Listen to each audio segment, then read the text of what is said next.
Greetings, human life forms. I am Theomeister, also known in the Twitterverse.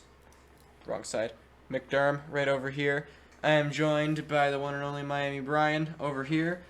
Um, so week 7, let's get right into the thick of it. Week 7 was a pretty fun week while I sat back and rooted for other teams to lose. Monday night game was great. I loved it. Last week I went 9-5 for an overall of 61, 46, and 1. And you went 10-4 as your overall is 48 and 44.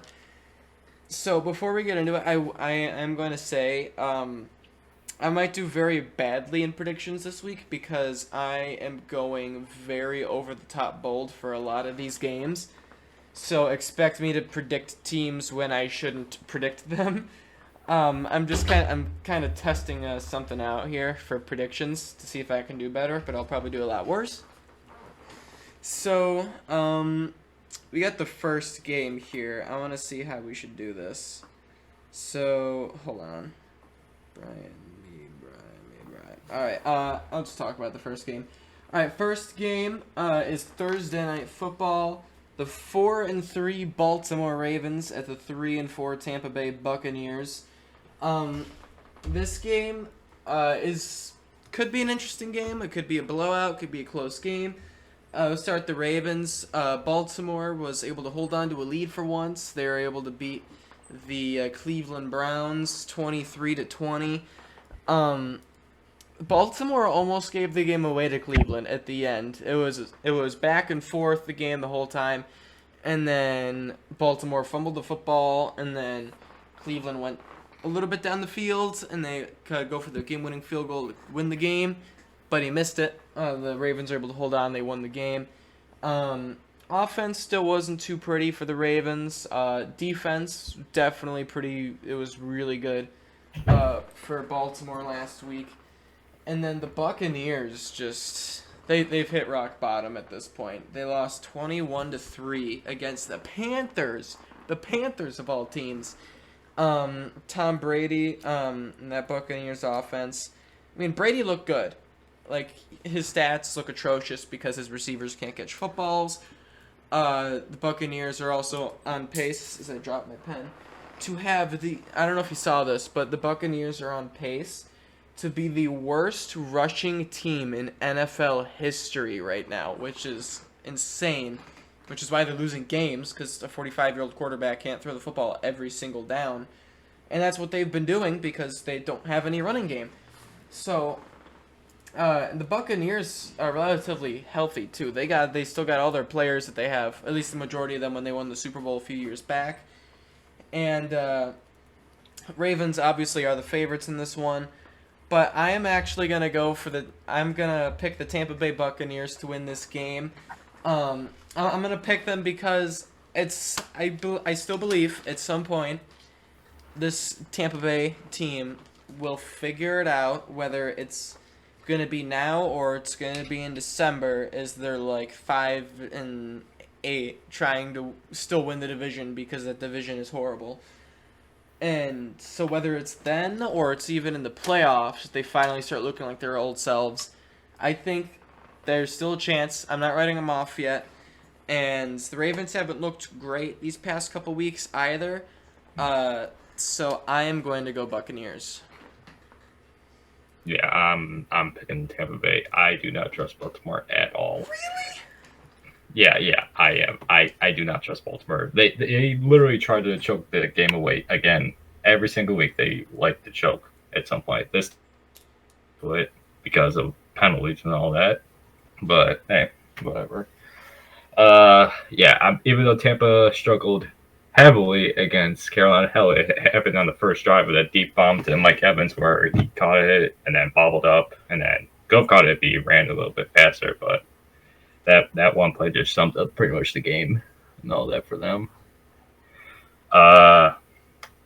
Ravens did what they had to do against the Browns, but I don't know. It's just the way they've been blowing leads pretty much every game this year, except for like week 1.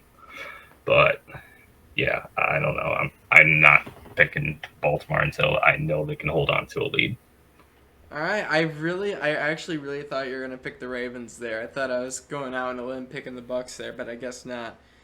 So we both picked the upset win for Tampa Bay in that game. As we move on to the Sunday games, the Sunday morning game, the game I will not be able to see because it is on ESPN Plus, for whatever stupid reason. I'll let you talk about this one. It is the 2-5 Denver Broncos at the 2-5 Jacksonville Jaguars. All right, start with Jacksonville. Put up a good fight against the Giants. They had leads back and forth, and then somehow were able to stay into the game on their final drive because of multiple penalties on the Giants. And then that last play just pretty much summed up the game. It was close, but just not close enough. And then Denver. Oh, Jesus Christ. Even with Russell Wilson being out, they still can't do anything and all. Like, the defense does their typical thing to hold it to a close game, but without QB, you can't do much and all that. So, tough loss to the Jets, and now I don't know what to tell you. I think I'm gonna go Jacksonville. I don't know. Their defense will make it close like usual, but the way they're struggling on offense, it's gonna be tough. So do you want me to pencil in Jacksonville or pen in Jacksonville, or do you want me to talk about the game and then you can decide after that? Nah, I think I'm good with Jacksonville. All right. Denver's trash. I am going to agree with you. I'm also going to go Jaguars. They did have a close game with the Giants, which, if you were to hear that before the season started, that they'd have a close game against the Giants and lose, that they'd be like, it's not looking good. But the Giants are 6-1, and I don't know how they're 6-1, but they are. They've already surpassed the win total I had them for the entire season. I had them getting like 4 wins this year, and they're already 6-1. But yeah, I think it's at this point we just gotta start considering the Giants as just a good football team, and at this point we also gotta start considering the Broncos as a bad football team, because their defense, they did hold the Jets to 16 points, which I don't know if like that's an accomplishment or not. People look at Jets offense their own special way. But it sounds like Russell Wilson is going to be good to go for this game. And he said he was working out on the plane for like 4 hours or something while the players were asleep or something. But is that going to make a difference at this point? I mean, I'm not going to go out and say like the Tampa Bay Buccaneers, like I still believe that they could be the team.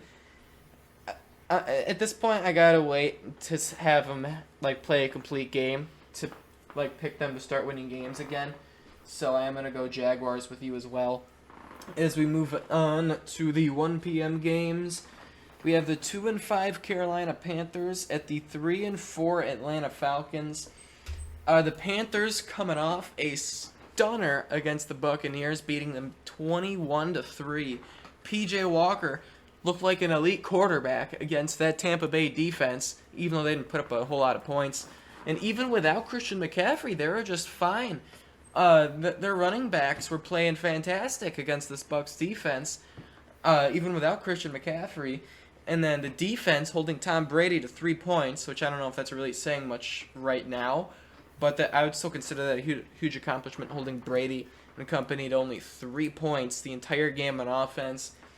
So I think that's a really good game for this Panthers team. And the crazy thing is, they're only 1 game out of first place in this division. So if they could pull off the upset against Atlanta Sunday, there's a chance they might be first in the division after the week, which is kind of crazy. And then same goes for the Falcons. They could also be first place if they win this game after this week, if Tampa loses Thursday night. Falcons coming off a stinker in Cincinnati. They could not stop Joe Burrow. Like, Joe Burrow could have thrown, I heard, like, the single game passing record in 1 game. But the Bengals kind of let the foot off the gas a little bit near the end, much like the Bills have done a lot this season because they've been blowing teams out a ton this year. But Falcons' defense was not good. They are really beat up in the secondary, though. But yeah, the defense did not look good. And offensively, in the second quarter, like it was 28, like it was like 21-0, and then the Falcons came back a little bit and made it 17-28 going into the half. So there was a little bit of momentum there, but it just kind of completely stalled out and fell apart in that second half of the game there. Uh, Falcons need Cordell Patterson back. They also need him back. He was the workhorse of this offense the first couple weeks, and that's when this Falcons offense was really clicking early in the season when they had Cordell Patterson, and they might have him this week. There's a chance. We don't know for sure yet, but there's a chance. But I am going to go Falcons here. I just feel like the Buccaneers were just in a bad place last week a little bit, and the Panthers were just able to catch the Buccaneers while they were still trying to figure some things out. So I'm gonna go Falcons.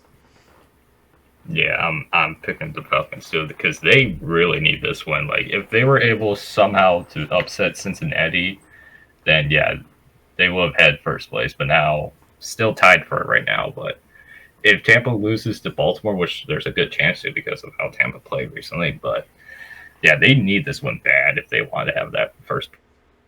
But with that defense getting torched like how it was last week, I don't know. I mean, I know it's Carolina and all that, but they were able to throw on Tampa's defense pretty good.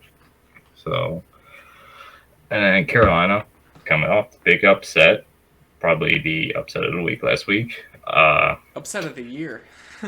Probably. Yeah. Yeah. Able to run pretty good. BJ Walker did pretty decent against pretty much Tampa's good defense. This is probably going to be like a low scoring game, but it could also be high scoring because both of these defenses are mid class, I would say. Maybe Atlanta's is a tiny bit better, but I don't know. I think Atlanta just has more motivation to win this game. Carolina's just saw that they lost the number one overall pick now because of that win, but hey, it's a morale win for them. Yeah. As we move on here to the next game. We have the 3-4 Chicago Bears at the 5-2 Cowboys. I'll let you talk about this one. Okay, Chicago. Thank you. You blew out New England on Monday night in New England. Everybody's so thankful for that. Thank you. So and Justin Fields probably had the best game of his career so far against New England in New England. That's a good start. Now, hopefully he can carry that momentum going against probably one of the best defenses in the league this year in Dallas. Has a chance, but I don't know. Dallas D is pretty good. And then Dallas' side struggled early against Detroit. They were down 6-3 at half, which was expected. Dallas, Dak coming off from injury. There's going to be some rust and all that. But the second half, they adjusted, and then it started rolling and all that. Oh, God, this is tough. Don't want to wait and get back to you? Yeah, you go ahead, I'll think. All right. I don't know about you, but I am going with the upset. I am going to pick the Bears. I think the Bears, even though it's their first like really good performance of the year, it was a phenomenal performance. They were scampering all over that New England defense that was looking stout the past couple weeks. And every time the Patriots got pressure on Justin Fields made those plays to help them win the game. If it wasn't for Justin Fields' legs, I don't know if they would have won this game. Because Justin Fields, you saw some of the plays during that game. Like, it looked like he was done for, like, lost to, like, 10 yards. And then he would turn it into, like, a 15-yard gain. And that's just how special Fields can be. And then he made some big-time throws in this game when he needed to make throws. But the main reason why they won this game was because of the run game. The run game was great. It was just like the Bears drew it up to be. And then their defense, it started off playing really great. And then once Bailey Zappi came in, they had to figure some things out because they weren't planning for him. They were planning for Mac Jones. But after the second quarter there, near the end of the second quarter, they were able to figure some things out with Bailey Zappi. and they were able to hold them to like 0 points in that entire second half, which I think was a really good job, well done, because Zappy was looking great the past couple weeks prior. And the Cowboys, that game was a lot closer than that score indicated. The final score was 24-6. It wasn't really until the fourth quarter that the Cowboys really started to pull away there, because that offense, like Prescott put up good numbers. It wasn't anything special or anything. I think clearly Prescott still has things to work on. We saw it in the Week 1 game. He struggled, and it looked like for a little bit in this game against the Lions last week that he was struggling a little bit also against what is like the worst defense in football. And I think there's a good chance the Bears, even though they just recently, earlier today, they traded Robert Quinn. Yeah, Robert Quinn, the pass rusher. Yeah. I'm getting these names mixed up. Keep getting Roquan Smith and Robert Quinn screwed up. Robert Quinn. They traded him to Philadelphia for a 4th-round pick. I feel like they could have gotten a little bit more out of him. But I still think the Bears will upset the Cowboys here because I don't fully trust Dak Prescott yet. And I think this Bears defense is finally starting to, and offense are starting to get things together here. Okay. I made my mind. I'm going to pick Chicago because I think after that big win, they have all the momentum. And if that offense can play how it did against New England's D, they should be able to do it against Dallas's. Plus, with Ezekiel Elliott being questionable and all that, that can hurt Dallas's offensive and all that. So I think I'm going to go Chicago upset too. I thought I was going to have some wacky week with these upset picks, but you're making them too here. But we still got a lot more games to go here. So moving on to the next game, we got the 3-4 Arizona Cardinals at the 5-1 Minnesota Vikings. Are the Cardinals just as soon as they got DeAndre Hopkins back, bam, 44 points I think it was against the New Orleans Saints, just like that. DeAndre Hopkins got 10 receptions for over 100 yards in his first game back. Kyler Murray was able to run around, make some throws. It looked pretty good. Cardinals defense had back-to-back pick sixes, even though they still gave up 34 points, but a lot of the points were from the Saints trying to catch up to that big lead that the Arizona Cardinals put on them. So I'm not going to really criticize the defense for giving up that many points for that reason. Because in that first half, I think the Cardinals' defense, they did have some shaky plays here and there, like the early touchdown pass that Dalton had early in the game, but they were able to tighten things up a little bit for that second half. And again, those 2 pick sixes were huge in that game, in deciding that game. And then the Vikings, they didn't have the most productive day on offense against the Dolphins, but they were able to get it done. Dalvin Cook was big. He was big for them. Kirk Cousins, he was able to make throws where he needed to make some throws. Defense was great. Held the Dolphins to 10 points, even though they didn't have they didn't have Tua Tagovailoa in there. Still held them to 10 points there. But I am gonna go Vikings here because this is only one game that the Cardinals had that their offense looked good. So I'm not gonna be okay, their offense is back, they're gonna go be great right out of the gates now that DeAndre Hopkins is back.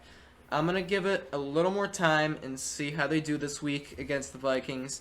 So I'm gonna go Vikings here. Yeah, so my Minnesota statistically is probably I know that was terrible. Statistically, there you go. Pretty much plays their best football at home. They have one of the best records at home, and under their new stadium and all that. So, and then especially coming off the bye and all that, getting all rested up, players back from injury or whoever they had. I haven't looked at that. And then Arizona. They only won that game because of their defense was able to produce most of those points. Murray was able to do stuff, but pretty much defenses know what they have to do with Kyler. He's just too fast for them to catch up. So that even though they know he's going to scramble, like how teams know Lamar's going to scramble, he's just too fast and all that for them and all. Hopkins coming back made a big difference. He got right back in the swing of things. No touchdowns, but still over 100 yards. Yeah. But in Minnesota, I think they're going to hold out and all. All right.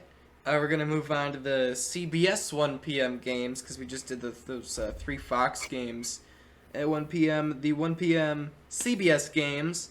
The first one we got here, I'll let you talk about this one. It is the 2-4 Las Vegas Raiders at the 2-5 New Orleans Saints. Okay. So just like I said with New Orleans, Dalton pretty much just threw the game away in that final 2 minutes. Like those back-to-back pick sixes cost them deeply and all that, and then they were pretty much just playing catch up the rest of the game because that, like, they weren't able to pretty much run the ball. They had to throw because they needed to get back into the game, and pretty much that just cost them in the end. And then the Raiders beating Houston in the Tank Bowl, like, good job. Beat Houston. Didn't really watch much of that game from what I saw. They played fine and all that. The offense did its job. Matt Collins had a good game. It's nice to see him doing good, the ex-Dolphin. He was fine in Miami, but he's actually having a pretty good year in Vegas. All that. Defense, I didn't really see much of for them. I think they had a pick on Mills. But other than that, I think I'm gonna go to New Orleans because it's in New Orleans, and they need to show that they're still fighting for this division because it's a very weak division this year. Yeah, I agree with you. I'm also gonna go the Saints, and I will say I also didn't get to see a lot of the games last week because I was busy last Sunday because the Bills were on their bye, so I was actually able to go outside for once. But yeah, I didn't see much of the games. I did see the Thursday night game. Dalton, as you mentioned, did cost them the game there. One thing I did see today that was interesting, Jameis Winston is healthy, but they announced, not for the season, but just for this week, Andy Dalton will start this Sunday against the Raiders, which I found that to be interesting. Same with a lot of people. They're not making like breaking news out of it or anything. Jameis Winston still might still be playing catch up with what they're doing now on offense or something. I don't know. We'll see how that works out. But Raiders, they beat Houston 38-20. I think was the final score. Raiders were finally able to move the ball, and of course it happened against one of the worst teams in football. The game was close for a little bit too. That game was close. But then the Raiders started pulling away there in that second half in that game. But I am going to go Saints. I think the Saints have just shown a lot more fight than the Raiders have, like when it comes to like better teams than, the Texans. So I'm also going to go Saints there. So as we move on, I'll let you talk about this game, and then I'll talk about the next two. Because this is your lovely 4-3 Miami Dolphins at the 1-5 Detroit Lions.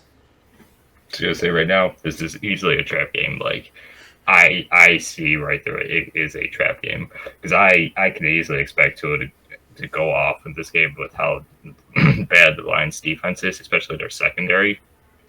But I'm not because of the way the offense fared in the second half against Pittsburgh.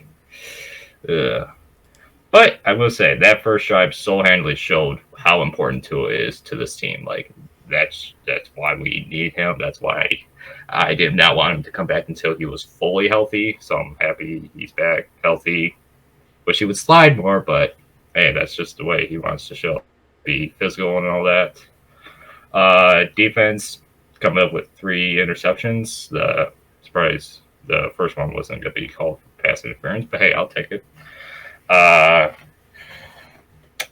Waddle had a nice day. Hill had a few drops, which is a little bit concerning, but that Tua is coming back. He's been a little rusty, so I'm not gonna blame him too much. But there was like about 5 drop picks that Tua had in that game, and that's God, that's worrying. But in the end, Dolphins win, so I'm happy. And then Detroit. The first half they looked good. The defense held Dallas to 3 points. It's only because their offense just couldn't score. Is why did the defense just couldn't ran out of gas in the second half? Their offense just wasn't producing until the one drive where we thought they scored, but Dan Campbell didn't challenge it. So then they wind up ran right up the middle and fumbled, and that pretty much just sealed the game for Detroit. So I'm picking the Dolphins, but I can easily see them losing this game because it's trap game all over. Yeah, you're right about the trap game here because I am picking the Lions for my upset of the week because looking at the numbers and everything, it looks like the Dolphins should kill the Lions here. But Dolphins, Tua did not look good against the Steelers whatsoever. He looked horrible. He should have thrown 5 interceptions, like you said. Those should have been 5 interceptions, and the Steelers had every chance to win that game, and they just couldn't. Like, for whatever reason, like, you were basically handing the Steelers the win in that game. But, both teams were pretty much. Yeah, both teams were, and neither was really able to capitalize on it, and the Dolphins built up that early lead, and they were able to sustain it, and they were able to win that game 16-10. And the Lions, their defense looked pretty good. I mean, they gave up 24 points in the end, but overall, I think that defense played really great defense in that game. Like, compared to their regular, like, giving up, like, 38 points per game, and it's now only 24 points against Dallas offense that has weapons all over the field. So I think that's very impressive. Lions offense, we know, has the potential to be one of the best in the league. They haven't shown it recently. I think this could be definitely one of those games where they could start to get back on track offensively. Jared Goff, he's been struggling the past couple weeks. I think he could pick it up a little bit against the Dolphins defense. And I'm going to take the Lions in the upset here. As we move on to another AFC East game, this one's a division rival between the 3 and 4 Patriots, traveling into New Jersey to take on the 5-2 Jets. 5-2 Jets. We'll start with the Patriots. On offense, it was funky. They had Mac Jones. They're like, oh, Mac Jones is going to be the starter. He's going to play this week, even though Belichick didn't really say it, but the team reporters found out through practicing that Mac Jones was practicing to play the game in that one. Then he was named the starter in pregame. He played the first quarter. Did not look good in the first quarter. He threw that costly interception to Brisker. And then they put Zappe in. He looked phenomenal the first 2 drives. Like, I was, like, as a Bills fan, like, that kind of, like, scared me a little bit. But then after that, their offense just got completely shut out in that second half of that game. We do know Mac Jones will be starting this week. We found that out earlier today. So he'll be starting this week.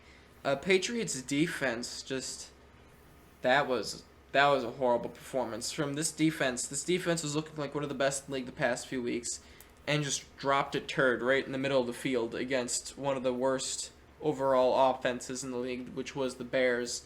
And not really anymore, because they just let them have, like, they gave them all these yardage of numbers and everything. So makes the Bears look a little better, makes the Patriots look a little bit worse here. And then the Jets, they were able to beat the Denver Broncos 16-9. Offense did not look good, but they scored enough because 16 points is enough to beat the Broncos, even without Russell Wilson. But I don't even know if that really matters because Russell Wilson has not been that great either. But the Jets, they lost Breece Hall for the year. They lost Elijah Vera Tucker, one of their offensive linemen, for the year. So the Jets went out and they traded for James Robinson from the Jaguars. Uh, so we don't know if he's going to be playing this week. We'll see if he plays or not. If he does play this week, I'm sure he'll be in a very limited role as he's still trying to get accustomed to their new playbook and everything. Um, but I'm going to go Patriots here because the Jets could have easily lost to the Broncos, and the Broncos haven't looked really that special the past couple. Well, this whole season they haven't looked really good. Um, yeah, and the Jets got a couple injuries and those were like their two best offensive players, really, Elijah Vera Tucker and Brees Hall. Those were two of their stars on offense. Bam, taking them out. That could change the whole philosophy that the Jets have on offense. So I'm gonna go with the Patriots. Yeah, I'm actually gonna go Jets. I know they have not won a game in the past Brady era against New England, which is shocking, but it's the Jets. Yeah, losing Brees Hall for the year is gonna hurt. Like that he was lighting up the field these past few weeks, and now losing him for the year is gonna blow. But James Robinson, hey, it wasn't being used much in Jacksonville. Didn't use him at all Sunday. Which is why he got me 0 points fantasy, but hey, whatever. Uh, Zach Wilson has done fine this year. He's doing what he can with not much playmakers and all, especially with Elijah Moore requesting a trade and all that. The defense has been pretty good and all that. Sauce Gardner hyping up is showing why he was one of the best corners coming into this draft class and all. And then New England. Oh boy, you guys are terrible. For now, because then the next few weeks they're just gonna start winning because Patriots for this won't die. Yeah, Max Jones looked terrible, which is good for me, but for New England, yeah, he looked terrible. Like his first few drives, he was like 3 of 5 for like 35 yards in that pick, and then when they put Bailey Zappies in, he went like 3 for 3, 56 yards in that touchdown on his first drive. So if they're gonna roll with Mac, I probably expect him to struggle again because I don't know, he's just not looking good this year and all that. So who knows? Mac Jones' era in New England might end after just one full season with him. But yeah, I'm picking the Jets to get their first win against New England in the past Brady era. All right, so the Jets are actually the underdogs going into this game. That was before the events of Monday Night Football, so it could have changed. But before Monday Night Football, the Patriots were favored in this game. It could have changed, but as I have it in my little Andy Dandy notebook here, that's an upset pick for you. As we move on to the next game, the 2-5 Steelers at the 6-0 Eagles. I'm just gonna. This is gonna be my lock of the week here. I'm picking the Eagles over the Steelers. It is a trap game for Philadelphia, I will say that. But can he pick it?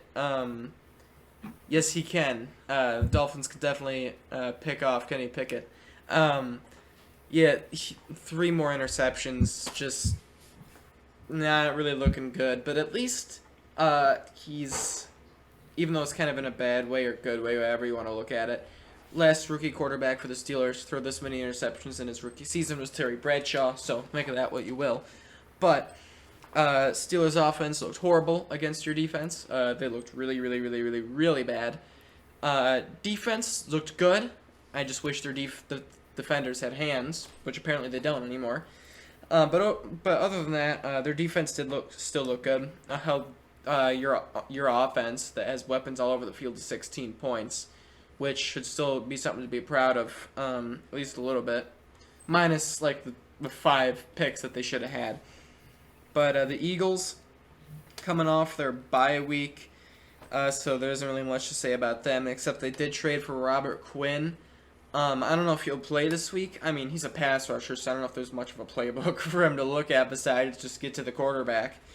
So he could play, he might not. But regardless if he plays or not, I think the Eagles are going to take this game.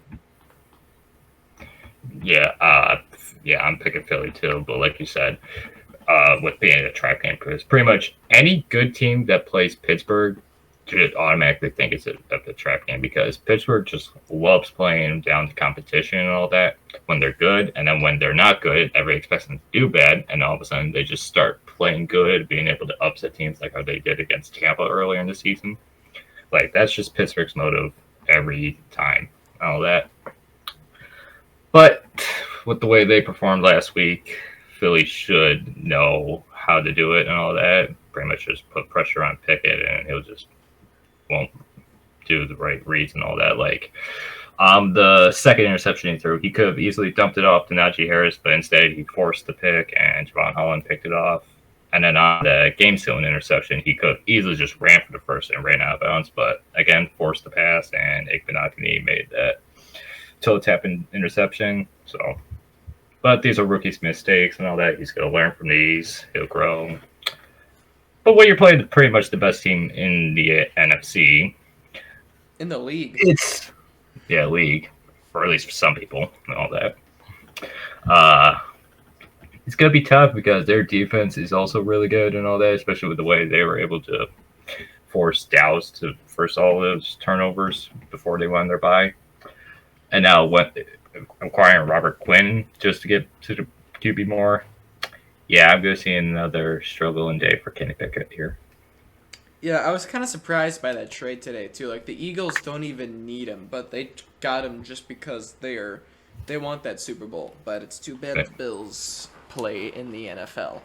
So, as we move on, I'll let you talk about this next game here.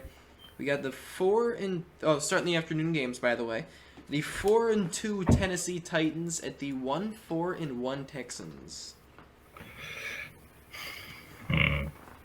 Okay, start with Tennessee. Swept the Colts again because Indy just can't find a way to beat Tennessee. No matter what QB they just trot out, they just can't beat them. It was okay performance against Indy because all that. Tannehill, I don't know. I didn't really watch much of this game and all that from what Red Zone showed. All I saw was Henry stuff. Tannehill got injured for a little bit, so Malik Willis came in. They tried to do a jet sweep with him and they fumbled, but they were able to pick Mac Ryan off for pick six and all that. Yeah, and then Houston put a fight up against Vegas and all that, but they know they're playing for probably a QB this year because Davis Mills is just not showing off what he showed last year in his rookie year. But for some reason, I see Houston win. Like every season, Houston finds one way to beat Tennessee, and I see it this week. So you're picking the Texans? Yeah, I'll pick Texans in an upset. My God, I thought I was making like different predictions, but you're picking all of my games. I'm also gonna pick Texans. Titans offense, like let's be real, they looked horrible against the Colts. It's just the Colts looked that much worse than the Titans, and that's why they won that game. So yeah, Titans. I mean, they got the win. That was a huge game in the division, but. I mean, you look bad, and you're going against a Texans team that you tend to always have shootouts with every year. Every time you play, it's some crazy game, like 40-37 or something crazy like that every time. And the Texans always give the Titans fits in these games. And I think this could have the potential to be another high-scoring game. And I think Davis Mills and the Texans will pull it out. Yeah. We're going to move on here to the next set of games here. The 3-4 Washington Commanders at the 3-1 Colts. The Commanders pulling off an upset last week, beating the Green Bay Packers 23-21. Heineke started off a little shaky. He got a little bit of a rhythm, started playing better. That one throw to McLaurin over Jay Alexander was a beauty. It looked amazing. I loved it. But a defense was able to kind of limit Green Bay and Aaron Rodgers to very few points in this game, which hats off to them because their defense has not looked really that good this year. I mean, given the Packers' offense hasn't looked that great either. but they're facing off against the Colts team that was had a really good day on defense. They looked really good on defense, technically holding them to like 12 points because of that pick six that Matt Ryan threw. And because of that pick six and that loss, Matt Ryan has been benched for the year for Sam Ehlinger. So we'll see how he plays in his first career. I don't know if it's his first career start or not. It's his first start of the season. But we'll see how he plays against this Washington defense. But since I have no idea how he's going to perform in this offense, according to the Colts front office, better than Matt Ryan. But I'm going to go Commanders here just because we haven't seen Sam Ehlinger yet this year. And only a second-year player, so we'll see how he plays. But I'm going to go Commanders. Yeah, I'm also picking Washington. Able to upset Green Bay. Thank God I picked them last week because Green Bay just looks terrible and all that. Like I said, Heineke struggled early off, but since he knows the system, he only had to wait a little bit and then just was able to pick off Green Bay's defense and all that, even though he did throw the pick six and then would have had another fumble. Actually, no, it wasn't his fault, but they would have had another fumble return for a touchdown, but flag. So if that fumble return touchdown was counted, Washington actually would have lost from what Green Bay put up. But in the end, they hold off. And then Indy, yeah, Jesus Christ, it's another year for Indy where they just don't know what to do. Benching Matt Ryan for the rest of the season, most likely. Going forward with their new QB, who only threw like a few passes last year where he had to come in against year and then threw the pick. Yeah, they could upset, but I don't know, that QB just does not have enough experience in the NFL to do it, so I'm going to pick Washington. All right. Moving into the next game, I'll let you talk about this game. An interesting game here. These two teams facing off always is. We got the 3-4 San Francisco 49ers at the 3-3 Los Angeles Rams. Mm-hmm. I'm picking San Fran because, like I said, when I picked them earlier, to beat them earlier, San Fran just has the Rams number in the regular season. Like, they just always have a way to beat the Rams and all that. Tough loss to the Chiefs. In that first half, they were going back and forth. McCaffrey did okay in his debut, didn't do much, but it's just a start, and there he'll probably get more offensive role in this week since he'll have more time to study the book. But yeah, that second half, their defense just shut down. Like, they could not stop the Chiefs' offense for anything, all that. And then Jimmy G throwing that costly interception in the red zone. Like, what the hell were you even throwing to? Where he just lobbed it up and it was just picked off. And then taking the safety didn't help either. Yeah. And the Rams coming off the bye week. I don't know.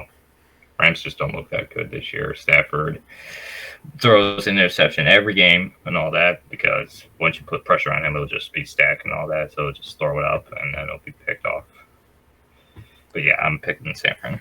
All right. I disagree with you. I am picking the upset because the 49ers are actually favored, finally. But yeah, I'm going to go Rams. The 49ers did struggle. Their defense looked atrocious against the Chiefs. Like you said, they did look good in the first half, but in the second half, they just completely fell apart, giving up like 44 points to the Chiefs. It's not how you beat the Chiefs, by giving up 44 points, that's for sure. And the offense, as you saw in this game, when they have to rely on Jimmy Garoppolo to win a football game, he can outwin you that football game. If they can run it effectively and Garoppolo can do play action, it's a good chance to win it. But if they cannot run the football well, they are screwed. And the Rams coming off the bye, I think they get a little refresh, a little reset on the year. They get to focus all their attention to the 49ers. So they should be a little healthier. They should be a lot more focused on this game, and I think the Rams will finally break that regular season losing streak, and I think they'll beat the 49ers. As we move on, I have my Bills on Sunday Night Football, so I'll let you also talk about this game here. Next up, I think this is the game of the week, which is About the Bills Packers? Yeah, they listed Bills Packers as the game of the week. Yeah. This game though, it's right up there. I don't know, but Yeah, it's the underrated game of the week in my book. it's the 6-1 New York Giants at the 4-3 Seattle Seahawks. This game's gonna be a shootout. Like the way these teams have been playing the last few weeks, that I'm just saying there's gonna be no defense this week. No. Okay, we're good. I don't know. People just walking in my room. It's like, the hell are you doing in here? But yeah, Seattle upsetting the Chargers, pretty much doing what Jacksonville did, which went into their stadium, put up and was just able to shut down the Chargers. Yeah, somehow Geno Smith is good. Somehow, nobody expected that. Looking a lot better than Russell Wilson. I know. It's like, are you sure you traded Russell Wilson? Because he looks like still in there. Just his name is Geno Smith. And then Giants, close one against Jacksonville, but Jacksonville has played tough this year. They just haven't found a way to win these close games. But 6-1 is 6-1, and they're fighting for that playoff spot and all that. I'm going to pick the Giants because I don't know the way they've been playing. Like, if they're down, they will come back and they will somehow find a way to win. But I'm not going to be shocked if Seattle wins. All right. Yeah, I am going to pick the Seahawks here in this game. Seahawks, and I think they made a statement win against the Chargers going into LA and doing that to that team. I think it was pretty impressive. Geno Smith, he is God. He is awesome. He is looking incredible this year. Part of me is starting to think now if Pete Carroll was the reason for Russell Wilson's success, because he was great when he was under Pete Carroll, and then he leaves Seattle and he's looking like how he is now. And they had Geno Smith sitting on the bench for all these years. They bring him up, and now he's looking great. So it's like, I don't know. Is Pete Carroll an actual good head coach? I think so. But yeah, and then the Giants had a scare against the Jaguars. I think they're a bit lucky to get out of the game with a win. The Jaguars were 1 yard away from beating the Giants there, which say what you will, but yeah, that was a close game. Giants were able to get away with that one, but I am going to go Seahawks. I think the Giants, throughout these games, they've been looking good. They've been finding ways to win. But I think they are slowly but surely, I think they're starting to get figured out here. This is also the Giants' last game before their bye week here. So I think the Giants might run, even though it's kind of a little bold prediction, but I think they might run out of juice a little bit here in this game. I think Geno Smith is going to be throwing some more dimes this game, and I think the Seahawks are going to win that game. As we move on to Sunday Night Football, the 3-4 Green Bay Packers at the 5-1 Buffalo Bills. The Packers, they lost another game to Washington. I mean, what is going on with this team at this point? The offense is looking horrid. It is looking terrible. And that's not really good considering they only put up 21 against one of the worst defenses in the league. And now you're turning your attention to one of the best defenses in the league. That is the Buffalo Bills. And the Packers' defense has not been what people have thought they were going to be. I mean, I didn't think the Packers' defense was going to be great going into this year, and it turned out to be right. I mean, a little bit. They're kind of worse than I thought they were going to be, too. But Packers' defense has really not been good this year, and they're going against one of the best offenses in the league with Josh Allen and all the stars on that Bills team. So I am going to go Bills here. Yeah, I'm picking the Bills. I'm pretty much just going to see this as the Pittsburgh game 2.0. Like, the way Green Bay's been playing, yeah, they are not going to do anything against Buffalo and all that. The defense might keep them in the game for a little bit, but with the way Aaron Rodgers has been playing, and he's not even playing trust in his new receivers. Like, I saw he's mainly been targeting Allen Lazard and Randall Cobb, and now Cobb is hurt, so if he's only going to target Lazard most of the time, that's easy for Buffalo to do, because then they could just double team him and all that. So that Rodgers has to put more trust in his rookies. And then if he doesn't, Green Bay might have to start running the ball, even though they don't like to for some reason, even though that's what usually works for them. But they just don't see that. And then Buffalo coming off the bye, resting up, home. Yeah, this is going to get ugly.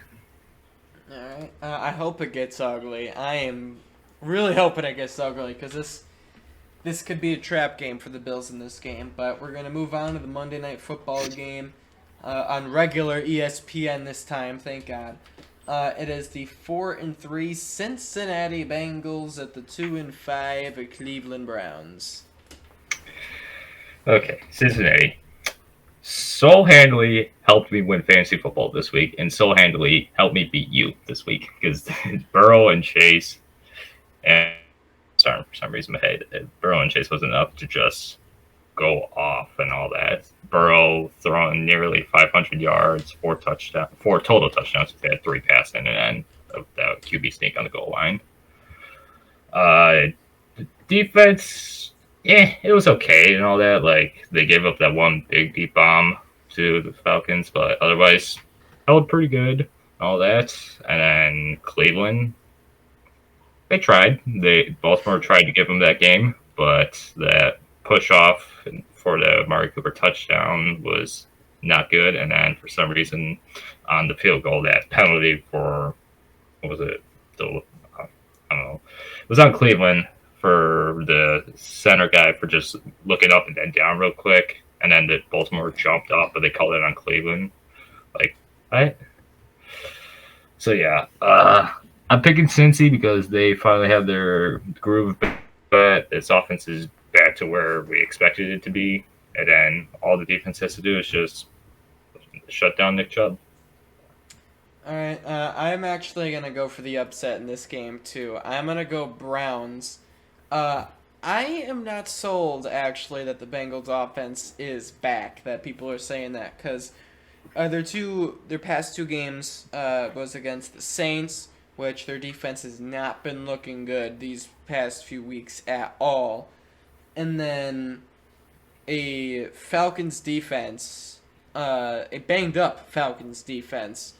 And the Falcons defense is already bad to begin with. And now when you add injuries on top of that, that calls for one bad defense. And I think that's why Burrow's been throwing these dimes, because they had a lot of weird, funky games early in the season. And the Falcons have 0 pass rush whatsoever in every game they play, even against one of the worst offensive lines in the league, that of which is the Bengals. So, and it is a divisional game in Cleveland. Nick Chubb has been, like, on steroids this entire year. He still is. He's churning for yardage every chance he gets. I'm going out on a limb and saying Jacoby Brissett won't make a huge mistake. He easily could, but I don't think he will this game. And I think that might be the difference if Brissett cannot make the mistake and turn the ball over. So that's kind of what I'm banking on here. And the Browns defense kind of doing their job against Cincinnati. We'll see. But I'm going to go Browns there. So that is our Week 8 predictions. I hope you guys all enjoyed it. Chargers, Chiefs in the bye, obviously, because we didn't talk about them. But I hope you guys enjoyed the predictions. We'll be back next week. I know you're also are you going to be making a prediction video on your YouTube channel this week? Yeah, I'll probably start trying to do those things and all that. Probably only for Sundays because it's easier and all that. All right, your channel's Miami Brian, right? Is that what it's called? All right, check out Miami Brian on YouTube. I'll leave a link in the description below if you're watching on YouTube later in the description below. So I hope you guys all enjoyed the stream or video. And as I say, length forms out.